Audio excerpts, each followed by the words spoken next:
readers, you're listening to the Kobo Writing Life podcast, where we bring you insights and inspiration for growing your self-publishing business. I'm Stephanie. I'm Joni. Our guest this week was Melissa Dalton Martinez, who has worked in the publishing industry on and off as a PR and marketing manager for almost 20 years. Over the course of her career, Melissa has helped others grow their careers. She's spoken at many conferences, helped coordinate events, worked with countless media outlets, and has even become the producer and host of her own TV show, The Book Break.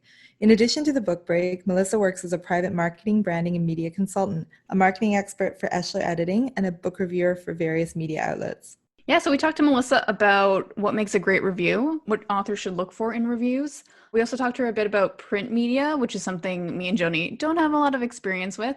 So she kind of talked us through the ways in which you get reviews in print media outlets. And we also talked to her about publishing and where she thinks publishing is going to be in the next 10 years. So we cover a lot of topics, and we hope you enjoy the interview. Thank you, Melissa, for joining us today. Yes, I'm happy to be here. Before we get into it, can you just tell our listeners a bit about who you are and what you do? Sure. So I specifically do marketing for indie authors, and I do work with some large publishers as well when they send me information, because I'm also a book reviewer for different media outlets with ABC and NBC and Fox, and then also with my own show that I do as well. And I am a media consultant. I do media training for people to help them know how to get in the media and how to do well while on the media and what to do afterwards. And in publishing, I guess you could say back in 2000, when I worked specifically with movies, and I transitioned into book publishing in 2003. So I've been on this route for quite a while. Can you tell us a little bit more about media training? Are there people that don't really need it and are just great on camera, or do most people need a little bit of training to do that well? That's a great question. I think everyone needs it. So I have a client right now that I'm specifically working with, and he is a really well-trained public speaker. He even has degrees in it, and he's wonderful. But every time before he does a TV interview, I will always practice with him. And all it does is make him more polished when he's on camera. So it's not that anyone will ever be perfect. We can always improve on something. And if nothing else, just practicing and getting reminders will help you to be more relaxed and just do a better job when you're being interviewed. So I just wanted to talk a bit about reviews, since you have is it a channel, website? I don't know what to call it. The Book Break, what would you consider that to be? So it is a number of things. So that's why it's hard to classify it. So the Book Break show is a weekly show that comes on a number of different places. It's online, of course, it's on YouTube, and you'll see it on Facebook, Instagram, things like that. But then it's also on a Roku channel. So it is actually considered a TV miniseries. But part of what I do with that is book reviews. And then I do book review segments with national channels as well, so that it's not, I don't have a book review show, but I go on other people's shows and I handle the book recommendation segments. Do you pick the books that you want to recommend, or how does that work? I do, yes. So what I do anytime I'm going to do a book recommendation segment is I theme it. And this is something that I tell all authors that they need to do when they're interested in getting someone to talk about their book on their show, is you need to have a pitch. You need to have a purpose, not just, I have a new book, because we all know over 1 million books are published every year. But for example, we're in the month of April. There are so many different things that I could theme with the month of April. This is Stress Awareness Month, which is quite perfect considering what the world is going through in the month of April, right? It's Stress Awareness Month. It's Autism Awareness Month. I mean, there are 1 million holidays that you can look at and theme it with that. There are other things you can do as well. So I did a segment in the end of March where I featured children's books. And that was a last minute segment that I did with NBC, because of suddenly everyone in the US was being forced to homeschool. And I don't know what it looks like in every other country, but in the US, we didn't get any notice. It was just, by the way, as of Monday, you are now homeschooling your children. And this was Friday, right? So we didn't have any way to prepare for that. So that's why I immediately started reaching out to children's authors and posting stuff online saying I was looking for children's books and I was looking for different age ranges, because I wanted parents to have something that they could give to their kids and know that it was good. So I do pick those, but I am selective in the sense that I might have 10 different authors reach out to me and say, I have a children's book, but I'm not going to pick all of them, obviously. So I have different criteria that I look at. And it's the same thing with book reviews. I have a lot of people reach out to me and want me to review their book, but I can't review all 5 million books. So I have certain criteria that I look for when I'm doing book reviews. Now, I also have a program that's similar to what you'll see with like Blue Ink or Kirkus Indie Reviews, things like that, where it's a paid review, but you're not guaranteed a good one. So for example, if you're gonna get a book review with Kirkus, you can pay to get a review and they're not gonna guarantee you a good one. But what they do guarantee is that you will have the option of whether or not they publish that review. So I have had multiple times where I have been paid to get good, or not get good reviews, sorry, get reviews rather, and they didn't come back good. So I give them to the author and they choose whether or not I publish it. And no one's ever asked me to publish the bad review. So there are other times where I get national publishers like Disney or Hachette sending me a book to review, and I'll review it and I'll maybe publish the bad stuff too. But that's why sometimes you don't always see the bad reviews, simply because when you pay for a review program, you get to decide whether or not that review is published. I didn't realize you could do that. I think Publishers Weekly does that as well. Yeah, so there's actually a long list. So I can tell everyone what the lists are, because what a lot of folks don't realize, just like you were saying, Joni, is that like Publishers Weekly, for example, you can submit your book for review, but just like any other reviewer out there, they're given thousands of books and they just can't review them all. Same thing with Kirkus. So if you pay for a review package, then you get the option of whether or not they're going to publish it. And they have different programs. So you have Indie Reader, that's one of the review companies. You have Blue Ink, you have Forward Clarion, you have Self-Publishing Review, and you have Kirkus and the Book Break. Got to throw that one in, right? So these are all systems that you can pay for the review. And depending on the time frame, they generally ask for 6 to 9 weeks for you to get that review, which is something indie authors really need to think about, because they might think, oh, my book's coming out next month, and so I better hurry and get this review. Well, by the time your book is coming out in 3 or 4 weeks, it's too late to get that review before your book comes out. Now, you can pay for a rushed review. So all of the companies that I just mentioned allow you to pay a rush fee, which then guarantees you the review in 4 to 6 weeks. And again, if your book comes out in 3 weeks, you're not going to have that before your book comes out. But there are a lot of benefits that you get with doing these paid reviews. And if you're going to do a paid review, I will tell you, you really need to have confidence in your book, because I have seen them come back with bad reviews.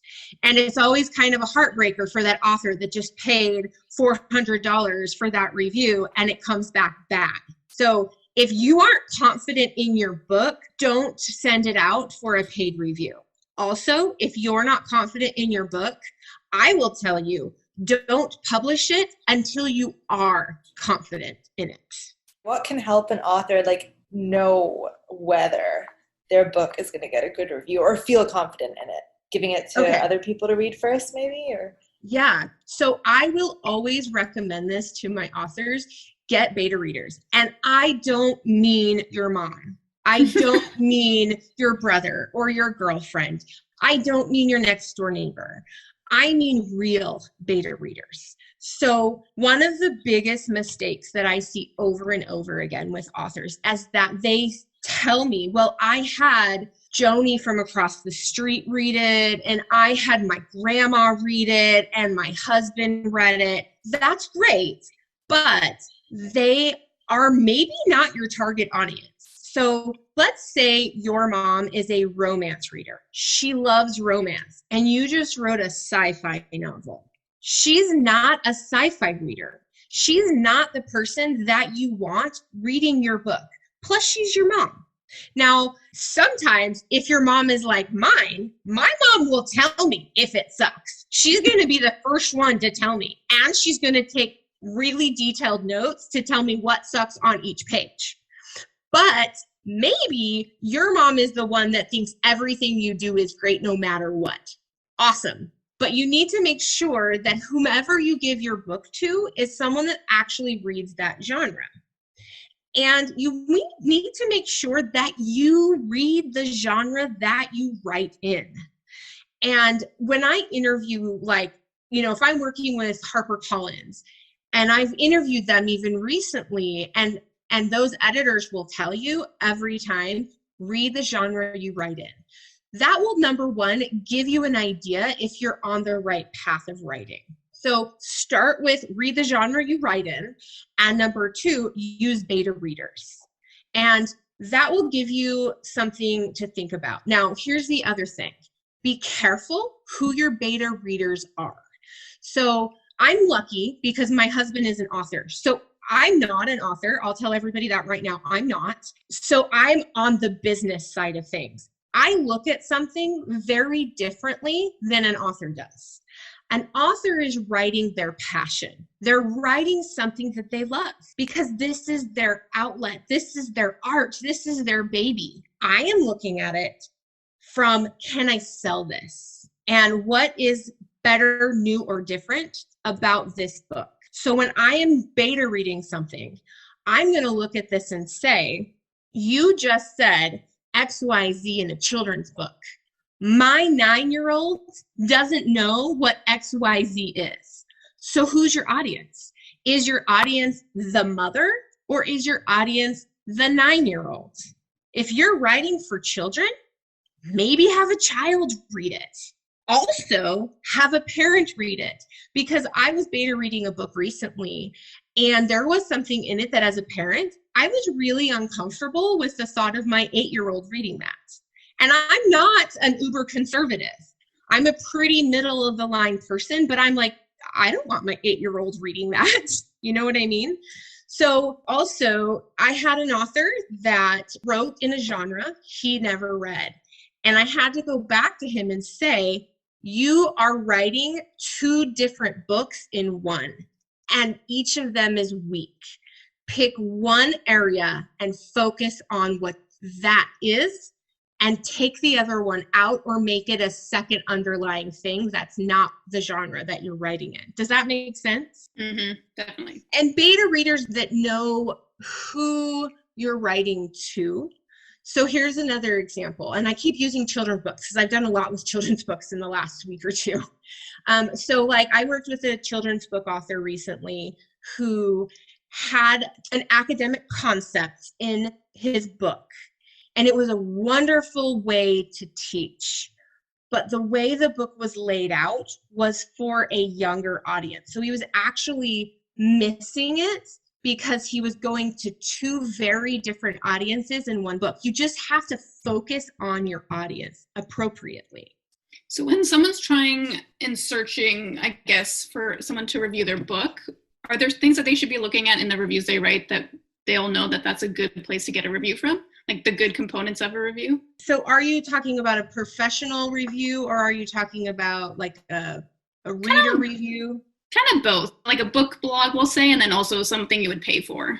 If I am looking to get a review from a blogger, one of the things I'm going to look at is, does that blogger review the genre that I write in? Because you can go and look at these different blogs, and maybe you have a blogger who mainly does women's fiction, and it could be chick lit, it could be romance, it could be women's or even women's memoirs, but you just wrote a hardcore military sci-fi. That's not the reviewer that you want. Now, if it's someone like Kirkus, they have lots of reviewers. So you know that they're going to have someone that does that genre, right? And I'll say the same thing for the book break. I don't actually always review every single book. I have other reviewers that review for me, and I am careful to not send a religious book to someone who's not religious, because they're not going to review that the same way. At the same time, when I'm looking at professional reviewers like Blue Ink Indie Publisher, go and read the reviews that they write, because there is, and I'll just say this generally, there is a particular review company that I personally don't like to send my authors to, simply because I don't like the reviews. Their reviews are more like a summary, and summaries are important. It's an important aspect, but they don't actually say anything about whether or not the book is good or bad and what is good or bad about it. So they basically just give you a summary of the book, and that's it. And I think, I don't need a summary, right? The summary is already done. I don't need a reviewer to give me the summary. I need them to give me something like, I loved XYZ, and I would recommend this book for ABC reader, right? Or I really didn't like this, but I could see how somebody else would, right? And that's not to say like, hey, I only want to go to someone that's going to give me a good review. But let's be honest, if you're paying for it, you do want a good review. So go and read reviews that either professional reviewer, blogger, neighbor, whoever it is, has written, because then you'll get a feel for the kind of reviews that they do and whether or not that's something you want to pay for. What's the pricing like for reviews? It depends on the company, and it depends on their services. So that's a really great question. So let's talk about Blue Ink, because Blue Ink is one of my favorites. It is one that I definitely recommend. The reason why I recommend Blue Ink is because if you go with them, they can put your review in the book list catalog. And the book list catalog is what librarians order from, right? So you want your review in book list if it's good. But the other reason I like Blue Ink is because they give the kind of review that I mentioned before. But with Booklist, you may be paying $400. And in fact, I'm going to go and pull up my spreadsheets, because I'm a spreadsheet girl. I love spreadsheets. And so I have spreadsheets of everything. So if I can go and tell you the exact pricing of the professional book review outlets. And there are a lot of different book review outlets. Like, just to give you an idea, on my lovely handy dandy spreadsheet, I have on my paid review, professional review spreadsheet, I have 26 different professional review companies that you can send it to. Okay, so Blue Ink review, depending on the time frame that you're doing it in, the more time you give them, the less expensive it's going to be. Blue Ink, you're looking at $395, right? So $400, that's a chunk of change. So you want to make sure that you are budgeting appropriately and you know what you're going to do with this review. So let me give you a couple other pricing. Indie Reader. So I'm just giving you, if you give them the appropriate amount of time, meaning you're not paying the rush fee. Indie Reader, $250. Kirkus Indie Reviews, $425. Self-Publishing Review, $199. You can do a Blue Ink and Forward Clarion Review combo. And if you do the combo for both of them together, it's $695, versus if you just did Forward, that'd be $499. And if you just did Blue Ink, that's $395. So as you can see, these are quite expensive. There's a lot that aren't as expensive, right? But those ones are the ones that are internationally known and respected. And there are reasons to do some or all of them, and or there's some cons on not to do some of them too.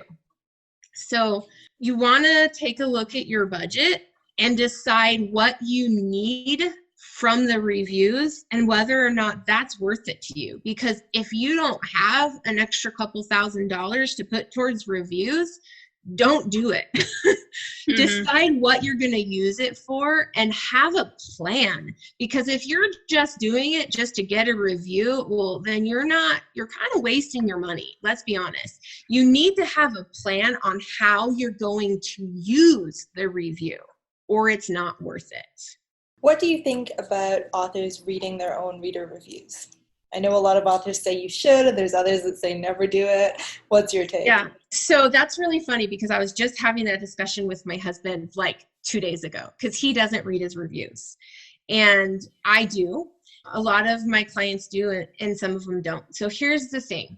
If you're going to read your reader reviews, go in it with a thick skin, first of all, and go in it understanding who it is that's giving that review. So a reader's giving you a review based on their experience.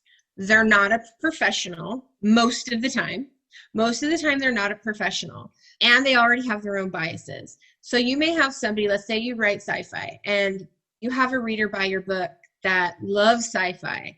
They're comparing you to every other sci-fi book out there, which could mean good things, it could mean bad things. So here's what I think. Personally, I like to read reviews and just think about how that applies to me. That doesn't mean that you have to go and change your book because reader XYZ hated your second act.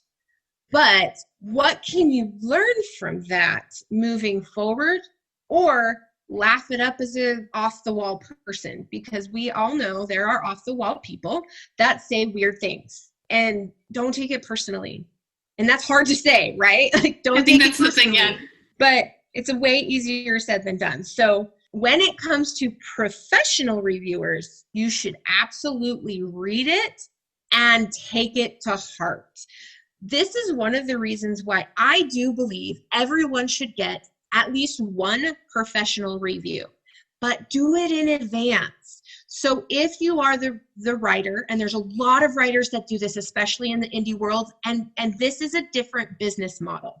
If your business model is you write a book every single month and you are publishing a book every single month, this might be a little trickier for you because you're looking at, you need to give them anywhere from 4 to 9 weeks in advance. And if you're putting out a book every month, you might not have 9 weeks in advance, right? But here's what I'm going to say. You should do it anyway, because you want to take to heart what they're saying and see if they have something good to implement. Now, be selective on who you pick for that, right? So if you go and you read those reviews and it's a summary and they're not actually giving you any real useful feedback, don't pick that company. Pick the company that gives you useful feedback. I have a client who did something that I love. He actually hired beta readers, not just people reading it for free, although we love them. We absolutely love them. But he hired professionals to be beta readers on his book, and he got incredible feedback. He went back and did a rewrite, and I read his book before the beta readers, and after, it was 10 times better.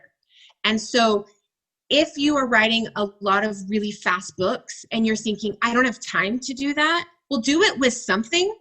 And even if it's 3 months down the road, at least your books that you write 3 months later will be better. Because let's face it, we can all improve. I think that's great advice. I was going to ask you specifically about the book break. And if an author wanted to have a book reviewed by you, how would they go about doing that? And what kind of books do you typically review? Good question. So they can email me directly. And my email is melissa@thebookbreak.com. I mean, if they go to my website, thebookbreak.com, they can fill out a contact form. And another really good way to do it is I do get 1 million emails a day, as I know most people do. So sometimes if they send it to info@thebookbreak.com, my assistant might flag it and send it to me faster. So either way, If they send it directly to me or to info@thebookbreak.com, that's good. But I would have them put in the subject line, book for review. And I will make sure that I look for that. If somebody ever says book review in a subject line, I'll read those emails first. And I have readers in all genres. And so whether it's me or whether it's one of my readers that works with me, then I do have someone that can review it. So I'll tell them this is going to be for any media person that they work with. Make it as easy for them as possible. And this is whether you want to be on someone's show, whether you want them to review your book, any of that. Make it as easy on them as you possibly can. So here's what I mean. You would need to send me what your book is. I want to know the title. I want to know, I want a description. I want a summary of it. I want to know the release date. I want you to tell me, how is your book new, better, different? How is your book set apart? How do you see your book set? Why do I care? Like, this sounds kind of heartless, but why do I care about your book? Because if I'm in the media and I already have to read, I say have to, but let's be honest, I love to read. So I get to read, I already get to read at least 2 books a week. Why do I want to add your book to my list, right? And then I have different programs too. So I have books, like I said, that I review, that I just review. And then I have a paid program too. But if someone's doing my paid program, they get other things along with it. So it's not just a book review. They get other promotions and marketing along with it if they do a paid program. And that's kind of the same way with a lot of companies. If you are going to be doing a paid program, you should be getting more than just a review. So I wanted to talk a little bit more about media. We'll switch over to like marketing and media. You mentioned that you can talk about author branding and like what author branding means. So what does it mean to you? And then how can an author do this well? Great question. So author branding is something that is confused a lot of times. So your brand is not just your name, it is your feel. It is, what do I come to expect from you? So if I am, for example, going to be doing online branding, one of the aspects of that is consistency. So I want something to look the same. I want to know that if I'm on your Facebook page or your Instagram or your Twitter or your LinkedIn or your website, there should be something consistent with that all the way across. Whether that is you use your book covers on every single banner, you use your name on every single banner, you have a feel. Let's say you write books and every single book you write has a dragon in it. There should be an image of a dragon on every single thing that you do. I was listening to one of your podcasts earlier today by an author that often has unicorns in everything he does. So he has an image or an icon or something about unicorns in everything that he does. That's branding. Branding is, what do I come to expect from you as an author? Now, that doesn't mean if you write about unicorns, you can't turn around and write about trolls, right? You can write about trolls and unicorns. Maybe you have a troll that's a unicorn. Just kidding. Don't do that. Actually, because that'd be fun to read about. But I come to expect that I know that I am going to get a little bit of humor in your books. I'm going to get a little bit of sarcasm in your books. I'm going to get a little bit of funkiness, right? Like something quirky. I want something consistent. Like, let's talk about C.S. Lewis. We all know and love C.S. Lewis. And we know that C.S. Lewis loved to write in parables. We know that behind the scenes of everything that C.S. Lewis did, there was a message. And we associate that with C.S. Lewis.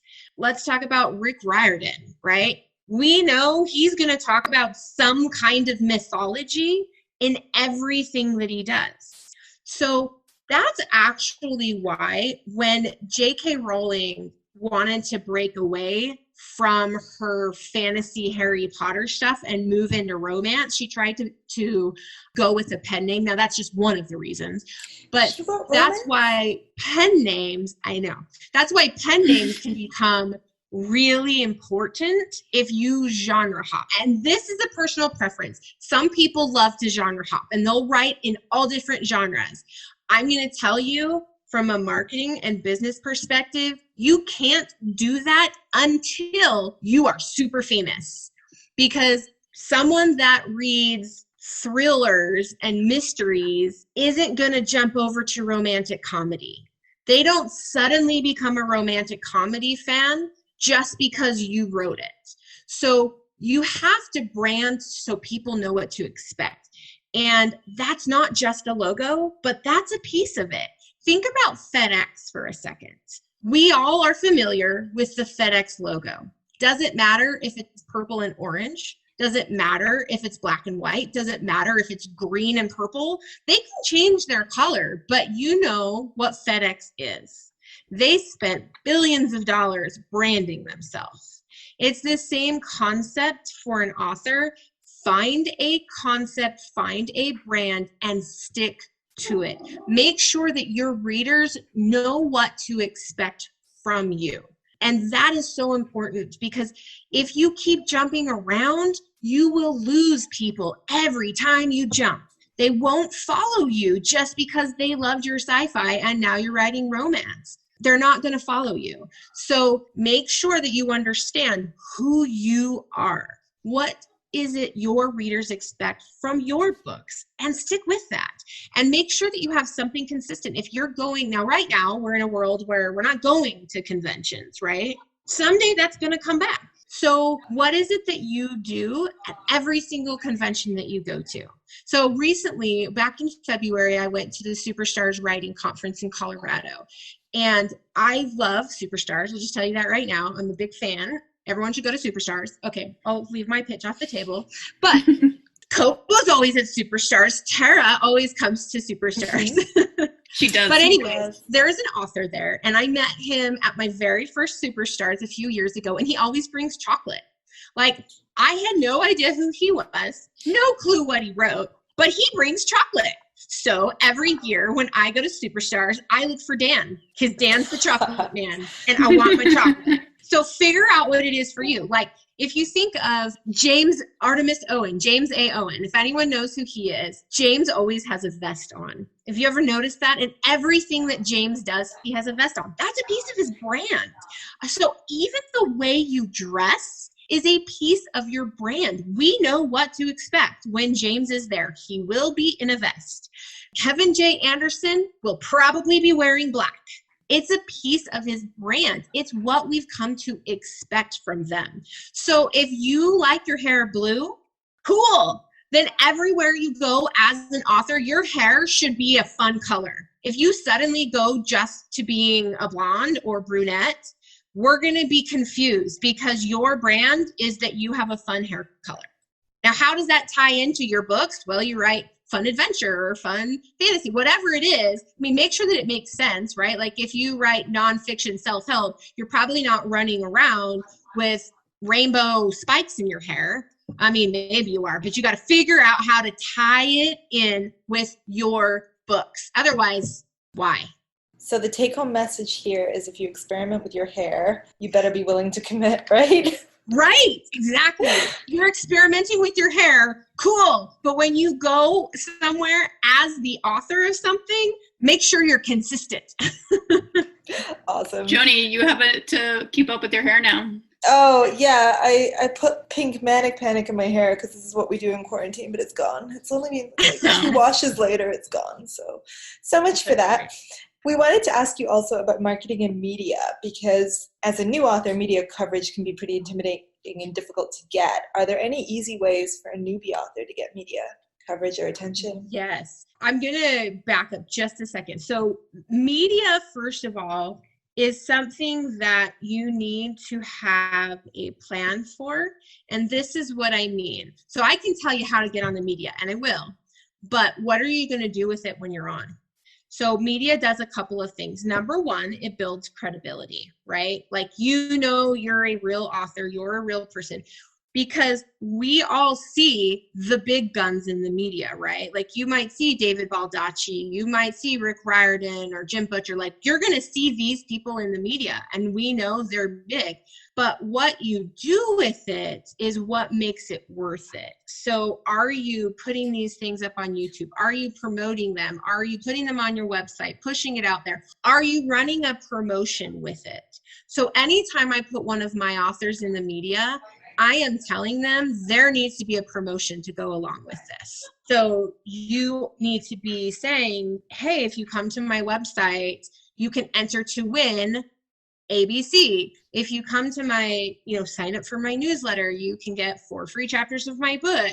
This week only, because I am on this show, I am selling my book at XYZ price, right? So have a promotion that goes along with the media for one. Make sure you are leveraging your media for two. Make sure you're putting it out there, using it as credibility, and then follow up. Because in advertising, we say somebody needs, so this has changed a little bit with online, but 20 years ago when I was in college, we used to say that somebody needs 7 touches before they buy. So if you're on a show, that's only 1 touch. So what are you going to do with the other 6 touches to get them to buy? Because that's only 1. So how do you get on that show? There's a lot of different ways to do that. The number one thing that everyone needs to remember is make it as easy on the producer as you possibly can. If you make them work for it, they're not going to put you on the show. So this is what I mean. If somebody sends me a message and they want to be on my show, The Book Break, I want them to send me talking points. I want a picture of their book. I want a picture of them. I want a picture of anything related. So I love images, because if you're on TV, it's visual, right? So I want to know, what am I going to be putting on the screen besides just us standing there? And that could be like, if I'm interviewing one of you lovely ladies for Kobo, right? I want you to send me your Kobo logo. Ooh, I like that, Kobo logo. Anyway, so make it as easy on the producer as you possibly can, and have a story that you're pitching. So for example, we mentioned this before, just the fact that this is a new book is not enough for me. Why do I care? Are you autistic? If you're autistic, that's new to me. So I have an autistic author. Now I want to put this out there during Autism Awareness Month, or anything that pulls in a story.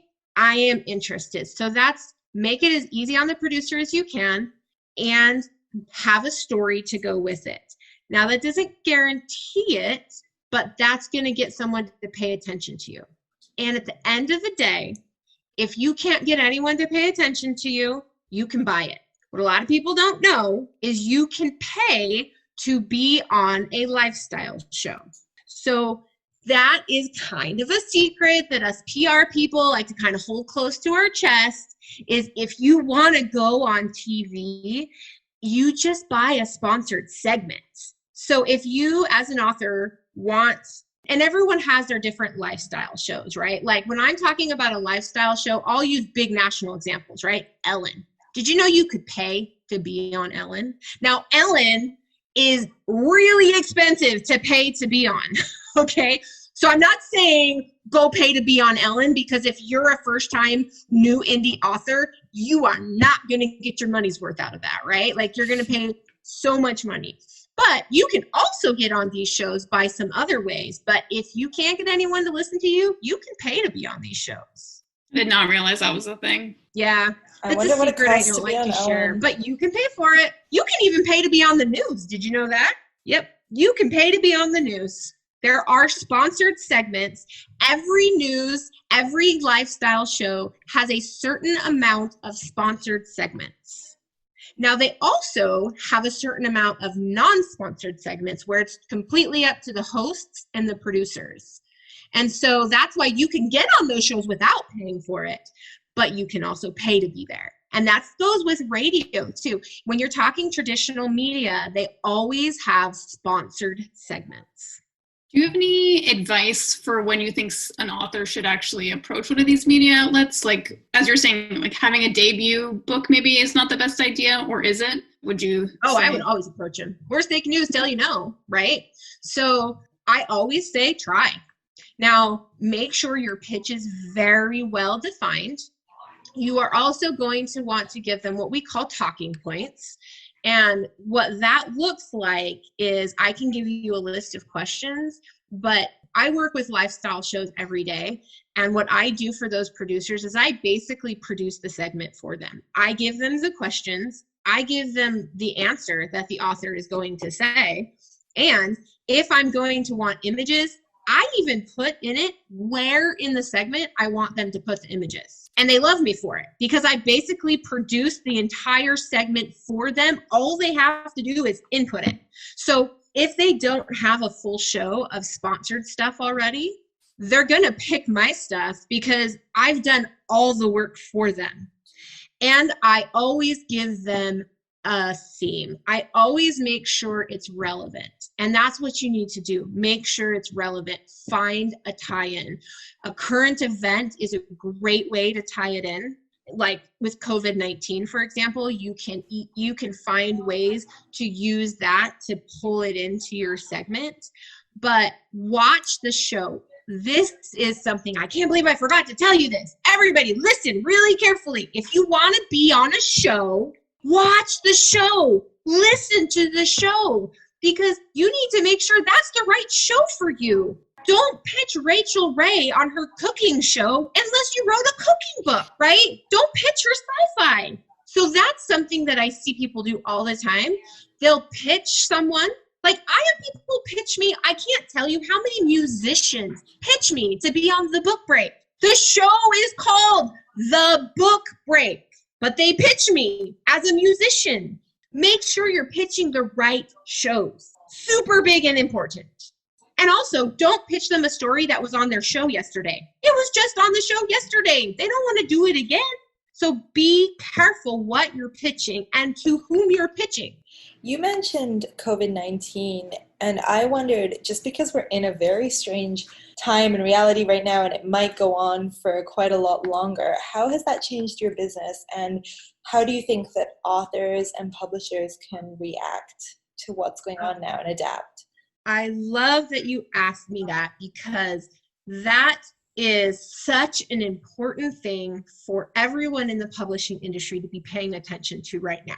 I actually just wrote an article about it a few weeks ago. And this time in the world will absolutely go down in history. It's already in history. And we are living in a new environment that we are all having to adjust to. As an author, you are a light to everyone right now. You give them hope because you can give them something when they're at home and they are struggling. You are able to give them something that for an hour or two is going to give them relief from the stress that they're currently living. So right now, more than ever, we need you authors. We all need you. And now is the time to get your book out there. Right now, if you are thinking about publishing, do it. And get your book on as many platforms as you can. And this is where I differ from a lot of people who like to publish very narrowly. I would have agreed a few months ago that in a lot of instances, going exclusive was the way to go, but I don't think that today. This is why. Because of COVID-19, we are home and we need entertainment. And digital is really the way that a lot of people are going right now. They want that ebook, they want that audiobook, because first of all, if you try to go and buy something online right now, it's going to take a lot longer to get to you than it used to. If you were to go online and buy a paperback book, you could have gotten it in 2 days. Now it's a week or two. And as somebody that does marketing, I was really frustrated that I had an author that had a book come out at the end of March, and I'm his publicist, and I can't even get the book for 2 weeks myself. But I can get his ebook right now. I can get his audiobook right now through Kobo, by the way. And this is the thing. Audio and ebooks are bigger now than they've ever been, and they're going to grow. So I don't know. I'm sure y'all remember 2008, 2009, we all went through a recession. It was a really rough time in the economy, and especially in the US. It was a really rough time in the economy. But the book sales during the hardest time that our economy had seen since the Great Depression in America went up 300%. 300%.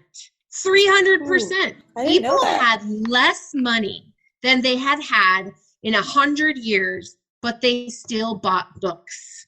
They bought them mostly as ebooks. So that also means to people, your barrier of entry to be an author is a lot lower now, because you can do ebooks, you can do audiobooks, and it used to cost a lot more money to do that. So this is where it is more important than ever, if you're an author, to get into the digital game. Get in there right now. And there's a lot of ways that you can do this. So ebooks obviously is a big one, and audiobooks has become easier than ever. So a lot of times I've heard this from publishers, and I've worked with a number of publishers recently, and I've said, you know what, this is a great book, get it on audio. And these are smaller publishers, and they're like, it's just too expensive. And I said, let's do the math for a second. And their book, literally, to get it on audio would have only cost $300. That's it. Because what people aren't realizing is, if you're going to go use different platforms, and there's a number of different platforms out there, you can find a professional narrator who will produce your book 100% ready, done for you. Just upload it. You can get that for $150 an hour. And that's a real professional. And there are newer people that are newer to the game that will even do it for less. And or you can get the best there is for even $200 an hour. But let's say you have a short book, 3 hours. You're looking at $300 to get that audiobook out there. You can make $300. I guarantee you will make your money back if you spend $300 for an audiobook. And if you're thinking, I don't know any professional narrators, well, guess what? There's a lot of things out there. Go to Find Away Voices. They can hook you up with professional narrators. You can look at ACX and find professional narrators. I mean, they're out there. Be careful who you pick. Make sure they know what they're doing. Make sure they're charging you by finished production hour, right? Because it might take them 6 hours to record 1 hour. So just make sure that they're charging you appropriately, but do it. Now's the time. And especially for people that don't want to look at a screen anymore, or people like me, I prefer an audiobook because I am now homeschooling my children and working full time. So I like to be listening to a book while I'm doing other things. And now you have people home that didn't used to be home. And so they can listen to audiobooks more. Kids, if you're a parent, or if you write for kids, let's say you have a short kid book that would only be an hour on audio, and before you would have never thought to do that as an audiobook. You better do that as an audiobook right now, because I am a parent of young children, and I'll tell you that right now, I love audiobooks because I'm also working full time, and my children need to get in X amount of time of reading per day. Here, kid, here's the book. Listen to it, right? Audiobooks, get into the game. Ebooks, do it now. If you don't write a 50,000 word book, that's okay. You can publish a short story. Just get out there and do it now. And then you'll find that now you will get a chance that you wouldn't have gotten 6 months ago, because book sales are still up.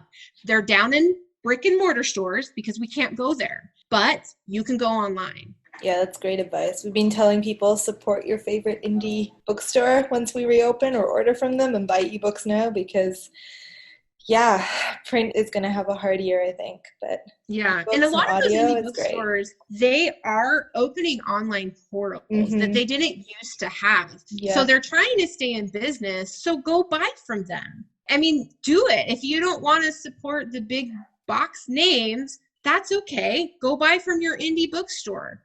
Totally. Don't forget they exist. Yeah. For your That's non-rush orders anyway. And then for stuff you need right now, there's Kobo. That's right. So you kind of touched on this with your answer last time, but do you have any predictions for publishing in the next 10 years? Maybe in what you think marketing and media will look like?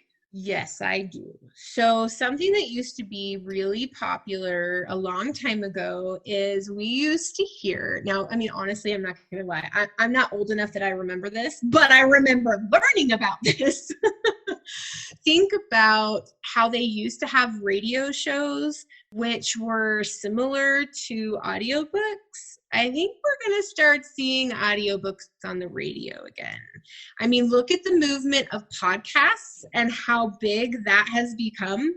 It is only a matter of time. And this is already starting to happen where people are tuning in to listen to their favorite readers. So I know I keep going back to kids, but I'm going to go back to kids one more time. And teachers right now that are doing distance learning with their students, my son's fourth grade teacher, she does story time every day now. Aww. She's pulling out a book and just reading to the kids.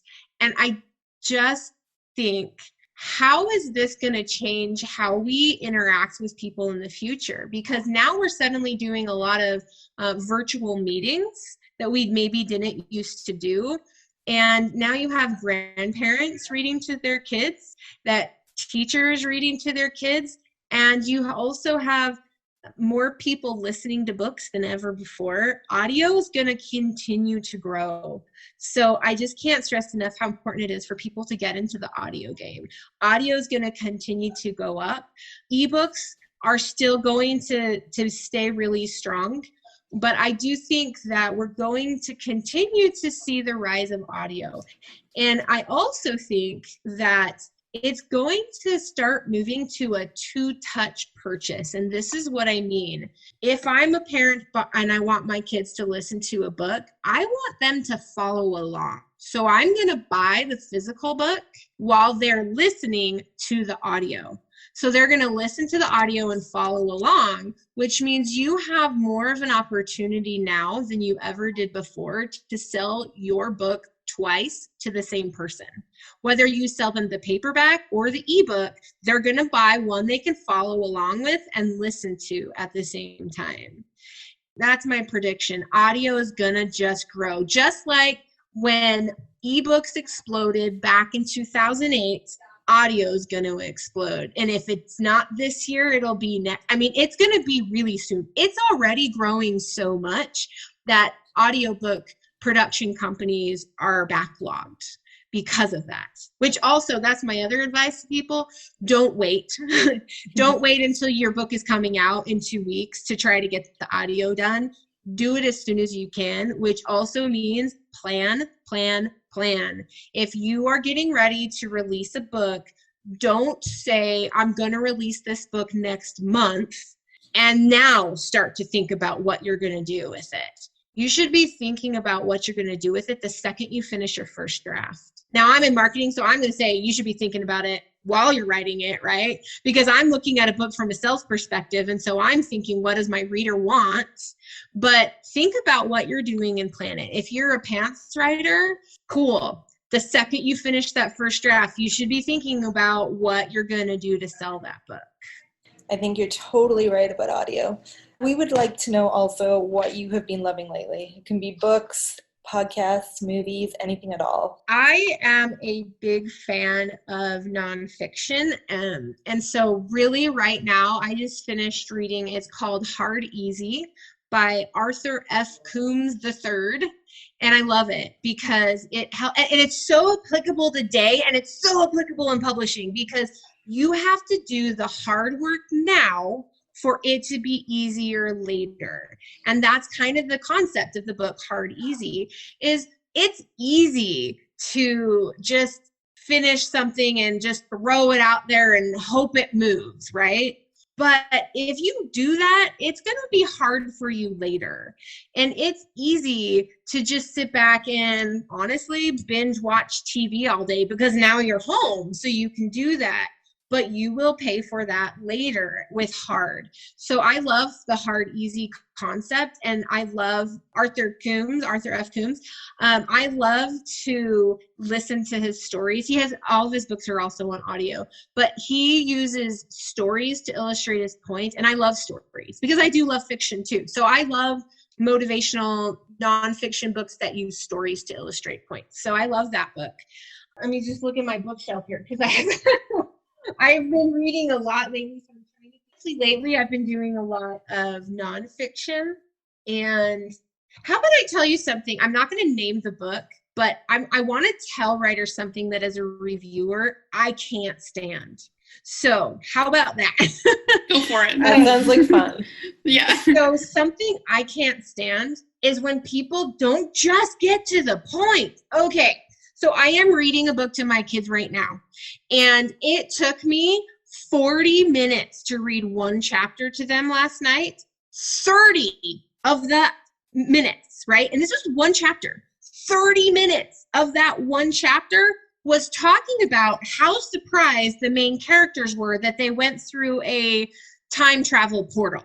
I wanted to throw my phone as I was reading the ebook, right? I really wanted to just throw my phone across the room because I was so irritated. Like, I understand it is important to show the emotions that the characters are feeling. It's important. It's important to describe their new atmosphere, but you don't have to spend 30 minutes on it. For heaven's sakes, get to the action.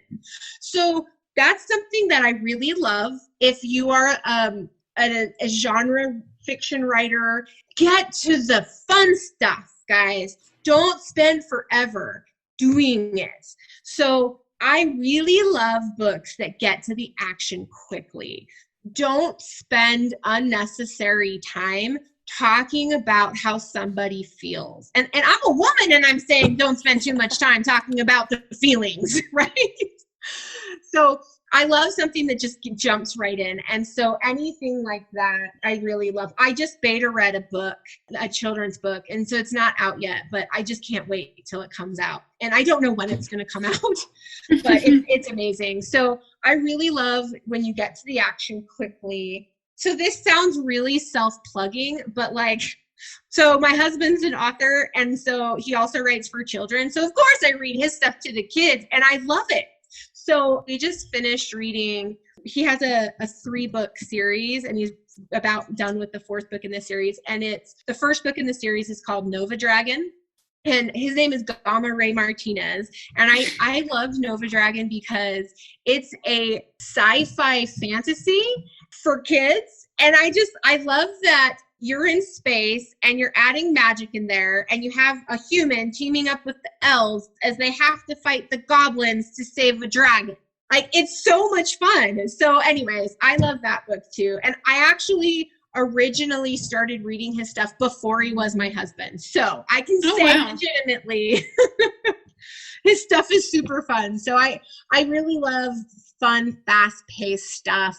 David Baldacci, he has a thriller series that's for the Atlee Pine series, and I love it because it's a strong female lead, and I get kind of irritated when I see a thriller book and all of the women are super stereotypical, like all super stereotypical weak. So that's another thing. Be very careful. Don't be super stereotypical with anyone, man, woman, child, I don't care. Get past the stereotypes and have real characters. And I love that. What's the title of your husband's book? It's called Nova Dragon by Gamma Ray Martinez. Or you might say Gamma Ray Martinez. But anyways, yeah, Nova Dragon. And it's the book in the series is Nova Dragon.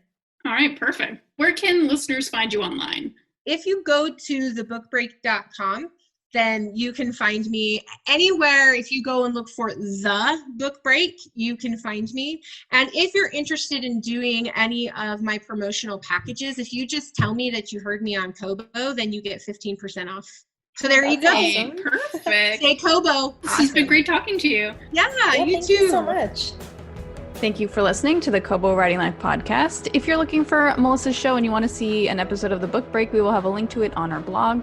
If you're interested in learning how to grow your sales, visit kobowritinglife.com. This episode was produced by Joni DiPlacido and Stephanie McGrath. Editing was by Kelly Robotham. Music was provided by Tearjerker. And big thanks to Melissa for being a guest on the podcast.